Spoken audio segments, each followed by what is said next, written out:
کہ خدا سے ہم محبت کر سکتے ہیں، محبت کرتے ہیں، پر خدا سے ہمارا فزیکل تعلق نہیں ہوتا۔ نہ آپ خدا کو دیکھتے ہیں، نہ اس کی آواز کو سنتے ہیں۔ دیکھنے کے بارے میں تو قرآن نے یہاں تک کہہ دیا کہ ان آنکھوں سے تم اپنے خدا کو نہیں دیکھ سکتے، تو آپ بصیرت سے ہی اللہ کو دیکھ سکتے ہیں، اور بصیرت سے بھی دیکھنے کے لیے آپ کے اندر محبت کا بس جانا بہت ضروری ہے، کیونکہ آپ کی تکمیل محبت کے بغیر نہیں ہو سکتی۔ آپ کوئی بھی کام، کوئی بھی خدمت، کوئی بھی مروت بغیر درد اور محبت کے نہیں کر سکتے، اور جب تک یہ آپ میں نہ بھر دیا جائے، یہ آپ میں موجود نہ ہو، آپ کسی کے لیے بھی کچھ کرنے کے لیے تیار نہیں ہوتے۔ ایک بہت بنیادی بات یہاں سمجھ لیں، ہم بھی دیگر جانداروں کی طرح ایک جاندار ہیں، اور وہی جبلتیں اور وہی جذبے رکھتے ہیں جو دیگر جاندار رکھتے ہیں، مگر جو چیز ہمیں جانوروں سے ممتاز کرتی ہے اور انسانیت میں داخل کرتی ہے، وہ صرف یہ ہے کہ جیسے دیگر جانور اور جاندار صرف اپنے لیے سوچتے ہیں، مگر جب ہم انسان بننا چاہتے ہیں تو ہم دوسروں کے لیے سوچنا اور بہتری کرنا شروع کر دیتے ہیں۔ ہماری ڈلیوری دوسری مخلوق کے لیے جاری ہو جاتی ہے، اور جب تک ہم دوسروں کے لیے کچھ کرنا شروع نہ کریں، کوئی ڈلیوری شروع نہ کریں، ہمیں محبت کرنی نہیں آتی۔ یہ ایک اصول ہے، اس کے بغیر جب تک آپ میں محبت عود کرنا آئے، آپ اپنے پروردگار سے بھی محبت نہیں کر سکتے۔ حضرت علی کرم اللہ وجہ رضی اللہ تعالیٰ عنہ سے پوچھا گیا کہ علی، خدا کے ملنے کی جگہ بتا سکتے ہو؟ اللہ کو ملنے کا پتہ بتا سکتے ہو؟ فرمایا جی بتا سکتا ہوں، اللہ کو ٹوٹے ہوئے دلوں میں تلاش کرو، اللہ کو دکھی دلوں میں تلاش کرو۔ تو جب آپ دکھی دل پر پھایا رکھتے ہیں، اس کا مداوع کرتے ہیں، اس کی ریمیڈی کرتے ہیں، اس کے دکھ میں اس سے کاندھا جوڑ دیتے ہیں، تو پھر آپ کو اللہ بھی وہیں مل جاتا ہے، آپ پاتے ہیں اللہ کو وہیں پر۔ حدیث قدسی ہے کہ اللہ فرماتا ہے کہ میں بیمار ہوا، کیا تو میری عیادت کو میری تیمارداری کے لیے آیا؟ اے اللہ، کیا تو بھی بیمار ہوتا ہے؟ فرمایا اگر میرے بیمار کے پاس آتا تو مجھے وہی پاتا۔ پھر اللہ فرماتا ہے کہ میں بھوکا تھا، کیا تو نے مجھے کھانا کھلایا؟ اے اللہ، کیا تو بھی کھاتا ہے؟ اللہ نے کہا اگر میرے بھوکے کو کھلاتا تو مجھے ہی کھلاتا۔ جب اللہ اتنی بڑی بات فرما رہا ہے کہ جب تک آپ کے اندر اس کے بھوکے کا، اس کے مفلس کا، اس کے دکھی کا، اس کے بیمار کا درد پیدا نہیں ہوگا، اللہ سے آپ کا تعلق پیدا نہیں ہوگا۔ میں یہ کہوں کہ میں آپ کی محبت کرتا ہوں، آپ سے محبت کرتا ہوں، آپ کی عزت کرتا ہوں، اور جن سے آپ محبت کرتے ہیں، جو آپ کے بچے ہیں، جو بہن بھائی ہیں، ماں باپ ہیں، وہ مجھے اچھے نہ لگتے ہوں، تو میری محبت جھوٹ کا فسانہ ہوگی۔ تو جو یہ کہے کہ مجھے اللہ سے محبت ہے، مجھے اللہ سے محبت کرنی ہے، اور میں اللہ ہی سے محبت کرتا ہوں، اور اس کی مخلوق کا درد اس میں نہ سمائے، تو اس کا مطلب ہے کہ وہ جھوٹا ہے۔ اللہ کے رسول صلی اللہ علیہ وسلم کا فرمان مبارک ہے، کعبۃ اللہ کی طرف ایسے ہاتھ بڑھایا اور فرمایا سن لے اللہ کے پہلے گھر، مجھے تیری حرمت سے ایک انسانی جان کی حرمت زیادہ عزیز۔ جب سوچ کا لیول یہاں پہنچ جائے اور اس کی مخلوق سے محبت اتنی بڑھ جائے، پھر یہ ممکن ہے کہ آپ کی اللہ سے ملاقات ہو، یا آپ کا تعلق اللہ سے تعلق خاص بن جائے، اور آپ اس کے انعام یافتہ لوگوں میں ہو جائیں۔ قرآن کہتا ہے کہ جس نے ایک انسان کو قتل کیا، اس نے پوری انسانیت کو قتل کیا، اور قرآن کہتا ہے کہ جس نے ایک انسان کی جان بچائی، اس نے پوری انسانیت کا تحفظ کیا۔ یہ وہ کلیے ہیں، یہ وہ قاعدے ہیں جس کی وجہ سے جب یہ لوگ خدمت کرتے ہیں تو وہ محبت ان کے اندر پیدا ہوتی ہے، جس کو پروردگار عالم ریکگنائز کرتا ہے، قبول کرتا ہے، اور پھر آپ کو ایک بہتر انسان بناتا ہے، انعام یافتہ انسان بناتا ہے، اور اللہ بھی پھر آپ سے محبت کرنی شروع کر دیتا ہے۔ اب آپ دیکھیے ماں باپ کے لیے قرآن کیا کہتا ہے، جب دونوں میں سے ایک یا دونوں بڑھاپے کو پہنچ جائیں تو تم نے انہیں گھور کر بھی نہیں دیکھنا،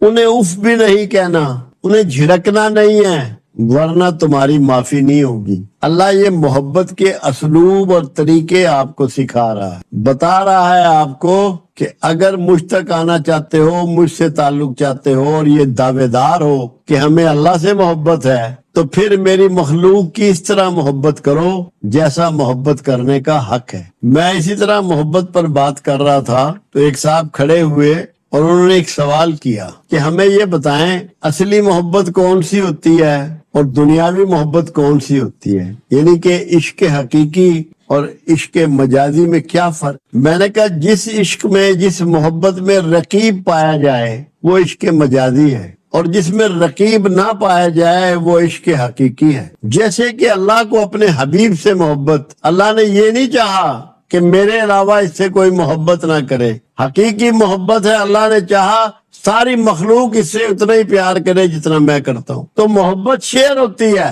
قریب کرتی ہے، مقرب بناتی ہے، محبوب بناتی ہے، درد دیتی ہے، انسانیت دیتی ہے، حیا دیتی ہے، شرم دیتی ہے۔ محبت ایسا جذبہ نہیں ہے جس کو ناپاک جذبہ کہا جائے یا نجس جذبہ کہا جائے، یہ تقدس و احترام کا جذبہ ہے۔ جتنے عظیم لوگ ہوئے ہیں دنیا میں انہوں نے اللہ کی مخلوق سے محبت کی ہے۔ آپ مخلوق سے محبت کا حال دیکھیے کہ رسول اللہ صلی اللہ علیہ وسلم تشریف فرما ہے، ایک بلی آئی اور آپ کی جھولی میں آ کے سو گئی، آپ نے اپنا پروگرام مؤخر کر دیا مگر اس بلی کو نہیں جگایا کہ یہ ڈسٹرب نہ ہو۔ جب وہ بلی خود اٹھی تب آپ اپنے پروگرام کے مطابق وہاں سے نکلے اور جس جاب پہ، جس کام پہ جانا تھا وہاں گئے، اتنا احترام کیا، ایک جانور سے اتنی محبت کی۔ اور جو یہ چاہے کہ یہ عظمت میرے حصے میں آ جائے، اللہ مجھے قبول کر لے، اللہ مجھے انعام یافتہ لوگوں میں شامل کر لے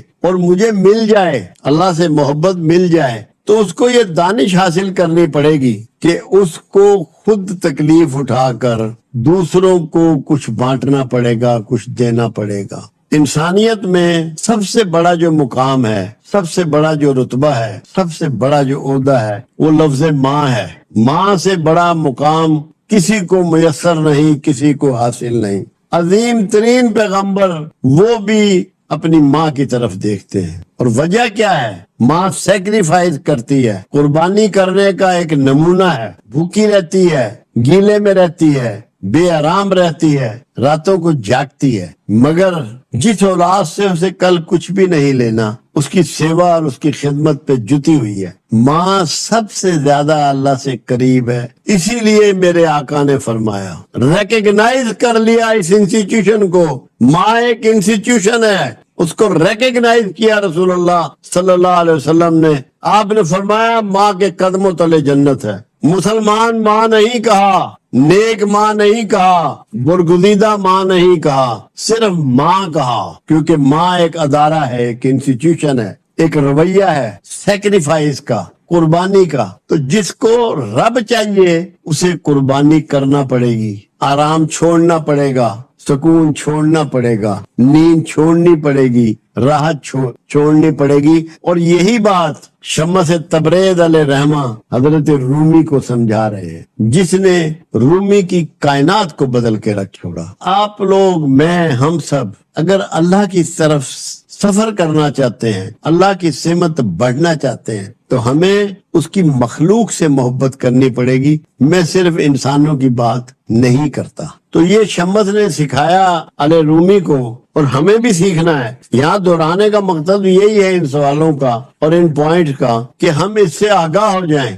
اس سے شناسا ہو جائیں کہ ہمیں اگر اللہ سے محبت کرنی ہے، جو کہ ہم دعوے دار ہیں۔ اللہ نے قرآن میں ایک بات اور کہی ہے محبت کے حوالے سے، اگر مجھ سے محبت رکھتے ہو تو میرے رسول کی پیروی کرو، میں بھی تم سے محبت شروع کر دوں گا۔ تو جو یہ چاہے کہ میں اللہ سے جا ملوں، اللہ سے میرے تعلق ہو جائے، اللہ سے میری محبت ہو جائے، وہ ان اصولوں کو اپنائے اور اللہ کے انعام یافتہ لوگوں میں شامل ہو جائے۔ یہ بھی شمس تبریزی کے دو چیزیں نجس بیان کی گئی ہیں اس میں، ایک تعصب اور ایک نفرت۔ بنیادی طور پہ جو آپ کے خیالات کو، آپ کی روح کو، آپ کے نفس کو ناپاک کرتی ہیں، نجس کرتی ہیں، وہ نفرت ہے اور تعصب ہے۔ تعصب اور نفرت دونوں گروہ بندی کی وجہ سے پیدا ہوتے ہیں۔ کچھ چیزیں آپ اپناتے ہیں، آپ سیکھتے ہیں، آپ جانتے ہیں، آپ کرتے ہیں، آپ کے گروہ بن جاتے ہیں۔ جو اس کے خلاف بات ہو، جو اس کے اگینسٹ بات ہو،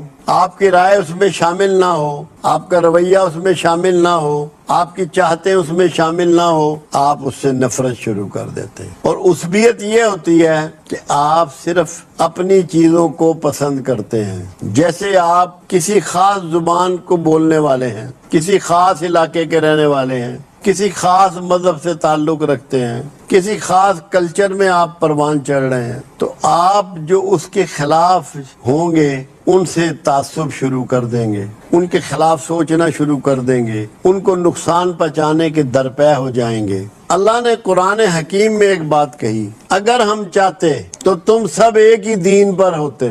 اللہ نے نہیں چاہا کہ تم سب ایک دین پر ہو، اللہ کو ورائٹی پسند ہے، اس نے ورائٹی رکھی ہے، لوگوں کے انداز مختلف، تعلیمات مختلف، مذاہب مختلف۔ اگر اللہ چاہے تو کیا 1 منٹ کے 1000ویں حصے میں سب کو دین کی دعوت نہیں دے سکتا اور ان سب کو اتنا ہیبت زدہ کر دے کہ سارے نیک مسلمان بن جائیں؟ آپ سب کے رویے 1 منٹ کے 1000ویں حصے میں بدل کے رکھ چھوڑے، کوئی بندہ کوئی برائی کرے ہی نہ، کسی قسم کی خطا کرے ہی نہ، بھول کرے ہی نہ، گناہ کرے ہی نہ۔ مگر اللہ نے ایسا نہیں کیا۔ اللہ کو اپنی ورائٹی پسند ہے۔ آپ دیکھیں کتنی قسم کے رنگ ہیں کائنات میں، یہ اللہ کی مرضی کے بغیر ہے؟ کتنا قسم کی آوازیں ہیں کائنات میں، اللہ کی مرضی کے بغیر ہے؟ کتنی قسم کے ذائقے ہیں آپ کے اس زبان پر، کتنے قسم کے چہرے ہیں، کتنی قسم کے جسم ہیں، کتنے قسم کی چال ہے، چہروں کے کیسے کیسے رنگ ہیں، لوگوں کی ہیبٹس کیسی کیسی ہیں،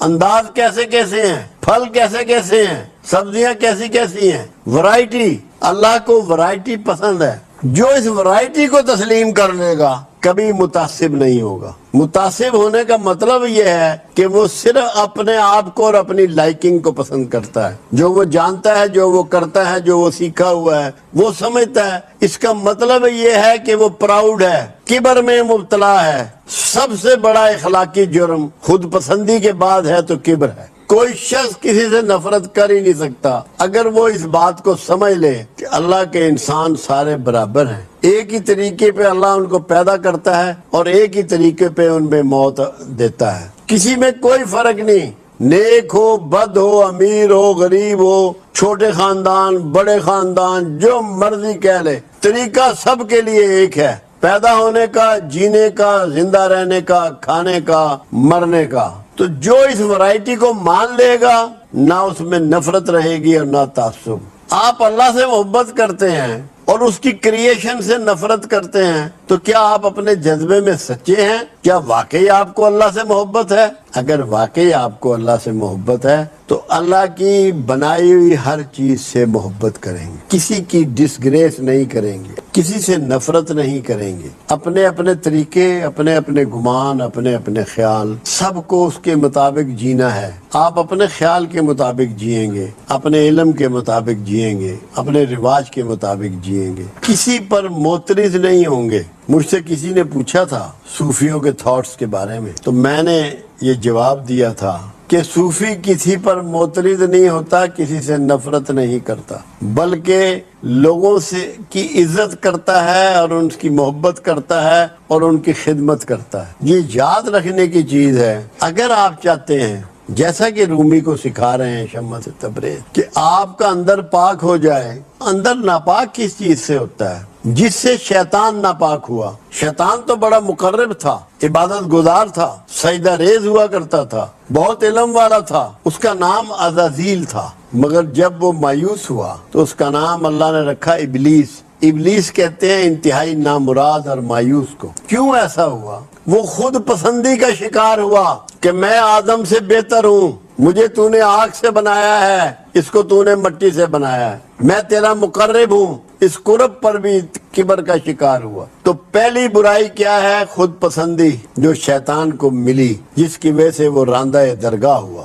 دوسری برائی ہے کبر کرنا، اپنے علم پر، اپنی حیثیت پر، اپنے تعلق پر، اپنی عبادت پر۔ یہ وہ غلاظت ہے جو آپ کے اندر گھس جاتی ہے، جس سے آپ ناپاک ہو جاتے ہیں، غلیظ ہو جاتا ہے انسان۔ پھر تعصب کیا کہ آدم کو تو نے خلیفۃ الارض بنا دیا جبکہ یہ مجھے ہونا چاہیے تھا۔ کسی کو جو اللہ کی طرف سے ملے اس پہ ناخوش ہونا، تعصب کرنا، حسد تک کرنے لگ پڑا۔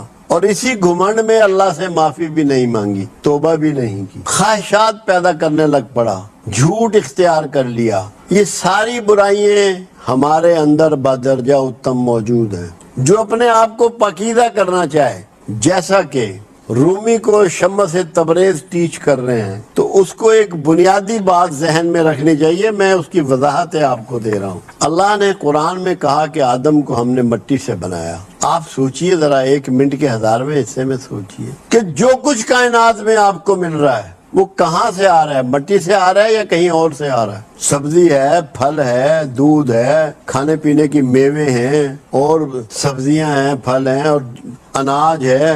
آپ جو لکڑی گھر بناتے ہیں، ریت ہے، مٹی ہے، سب مٹی سے آ رہا ہے، زمین سے آ رہا ہے۔ اور مٹی کہاں ہوتی ہے؟ آپ کے قدموں تلے، آپ کے قدموں کے نیچے۔